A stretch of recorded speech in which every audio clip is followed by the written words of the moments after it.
Hello mga lodi, mga idol. Gandang balita ngayon umaga. Ayan. Binigyan naman tayo ng isang itlog ng ating bantam hen. Isa na naman, bali pang ano na yan. Yung 11 nilaga na natin. Pang 12 na yan. Ayan siya. Yan. Ayan yung kak. Hindi na natin pinalahian dahil malulusyang. Kaya mga kanya mga anak ko. Ayan. Dito lang pag-alagala yan. Hindi naman makalipad yan kay laki lang ng pugo yan. Ayan. May pagkain sila dyan. Ayan. So may malalaga na naman tayo. Araw-araw nagbibigay na isang itlog yan. Bukas isa na naman yan. Ayan. Ayan sila. Oh. Ganyan lang sila. Basta hindi natin paano sa kak. Hindi natin palalahian para hindi siya malusyang. Itlog lang siya ng itlog. Meron tayong pinapakain dyan pampaitlog. Yan ah. Eh magsisi oh. Oh. Kaya magagaling na sila. Dati sinamaan ng ano yan, ng bulotong. Oh, may inom na sila. Oh. May gamot yan. May inom nila, may vitamins yan. Nilagyan natin yan.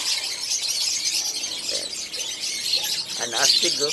Oh, kaya mukha forma. Kala mo, lalaking manok eh. Kaya sa tayo pa lang nila oh. Yan, dalawang kak, dalawang hen. So, may ano ito, yung isang kak sa kahin, kukunin na to eh. And kaibigan natin, nagtuturo niya mag-alaga. Kaya matitry dyan, dalawa na lang.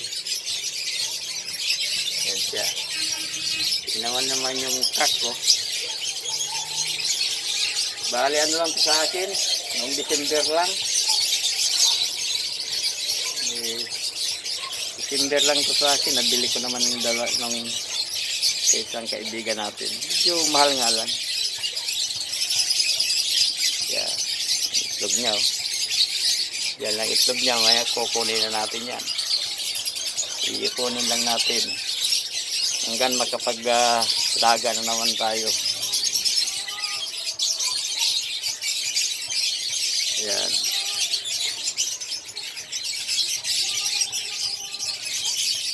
Safety sila rito sa lugar ito, mataas to eh. Hindi sila maaabot ng daga.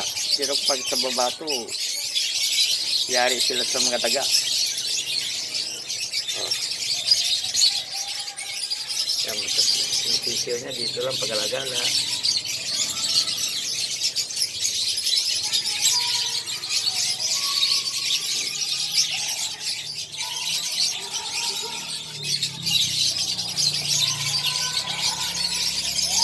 Yan. Lalaga naman tayo. Pararamihin natin yan. Araw-araw isa. Saan ka pa? Itlog ka na.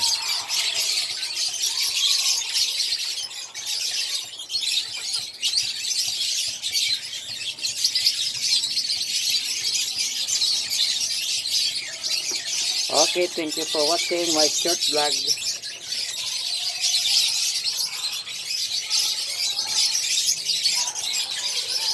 Bye-bye. Have a nice day.